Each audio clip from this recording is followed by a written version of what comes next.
Counselor, yes. Over. On case number 7, State of Hawaii versus Gerard Koig, 1 CPC-25-373 for further jury trial. Counsel, can I have your appearances, please? Good afternoon, Your Honor. Deputy Prosecuting Attorney Joel Garner for the State. Also present is Deputy Prosecuting Attorney Franklin Don Vaccaro, Jr. Afternoon, Mr. Garner. Afternoon, Mr. Vaccaro. Good afternoon, Judge.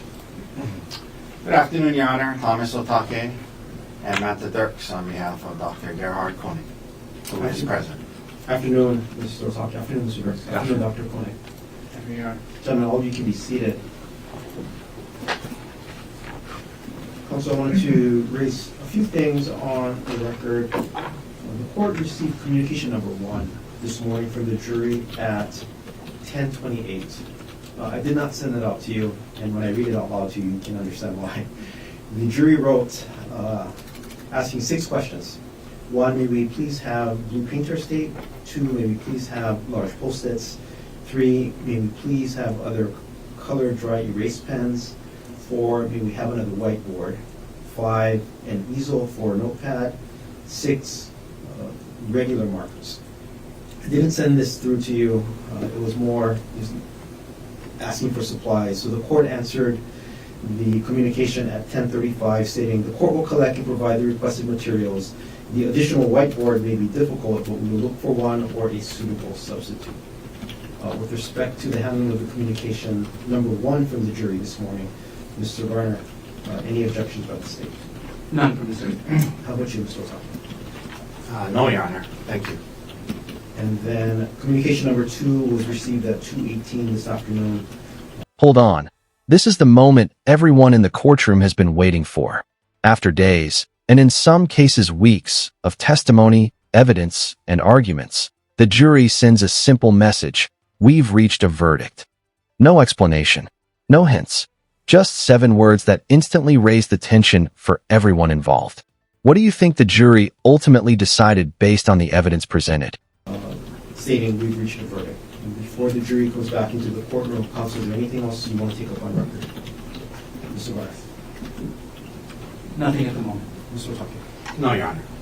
And Ms. McCallum, the jury is ready. We'll take them.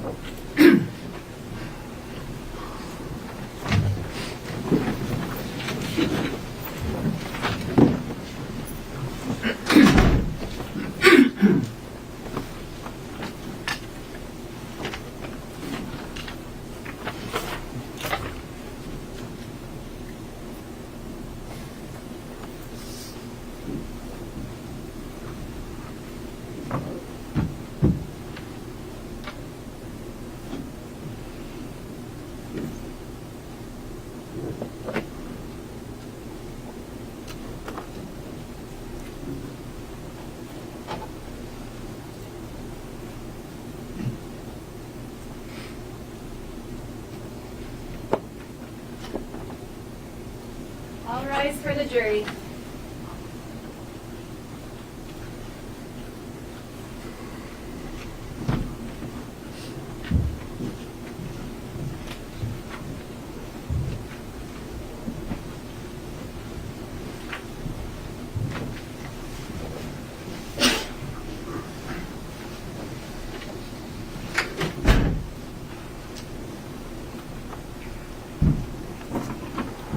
Everyone can be seated. The jury is now in the courtroom. Can the foreperson of the jury please stand and state their name? Jury number 9, Makoto Atkins. Ms. Atkins, good afternoon. Has the jury reached a verdict in this case? Yes, Judge, we have. And did you sign and date the verdict form? Yes, Judge. Can you leave it in the manila folder? Ms. McCallum will come and collect it from you. Ms. Atkins, you can have a seat. Thank you. Here comes the most critical moment of the trial, the public reading of the verdict. And legally speaking, the wording matters. Every term on a verdict form is carefully chosen because it determines exactly what the jury found beyond a reasonable doubt. Listen closely to the specific offense announced here. A single phrase can dramatically change the outcome of a case.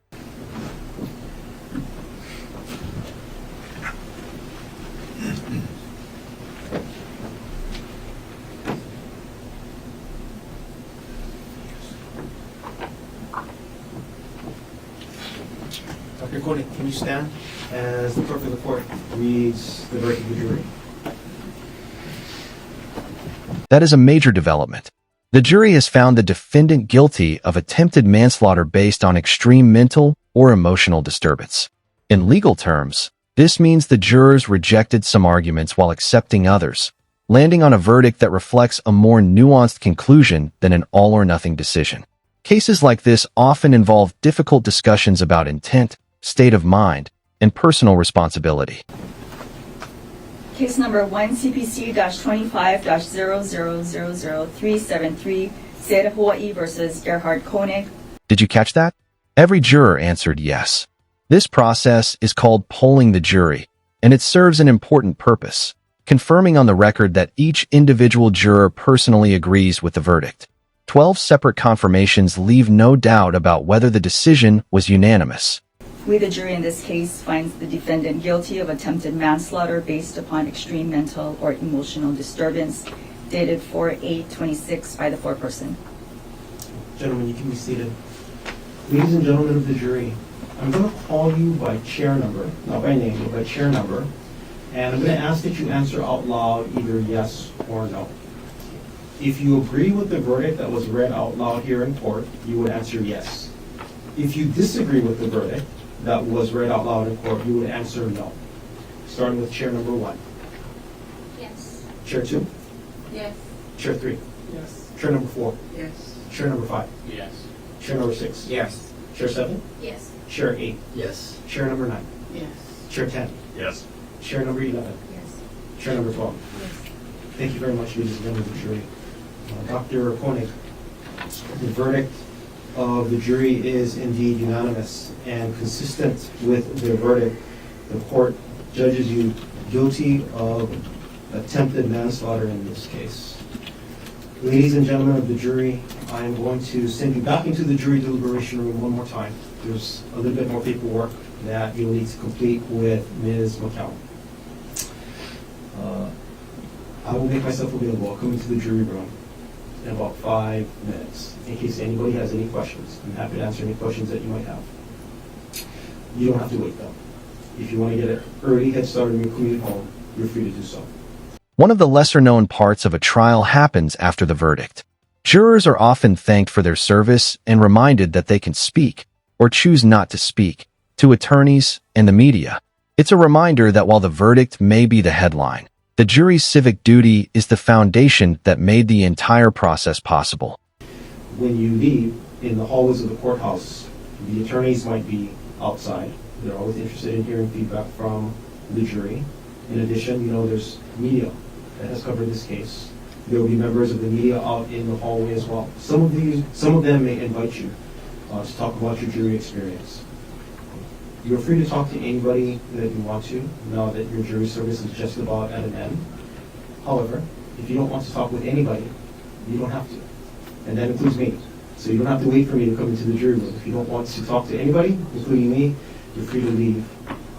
But before you do go, though, if I do not have a chance to speak with you, on behalf of the parties and the rest of the judiciary, thank you very much for your time and your service. We started this case, it feels like a month ago. It's been a long, long haul for all of you. It has not been easy. We never thought it was going to be easy when we started this case. We already talked about how hard a job it was going to be. The case isn't over yet.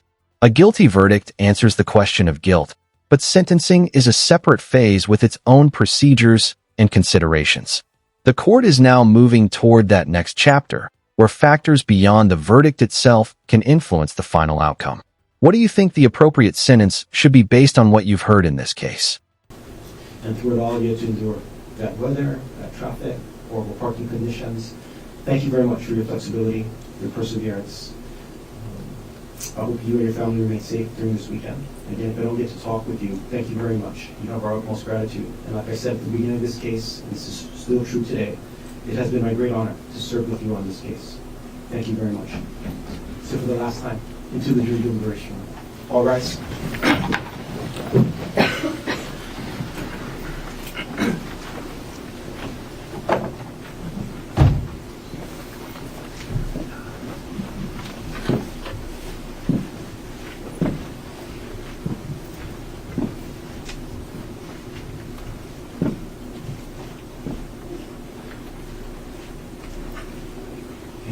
seated.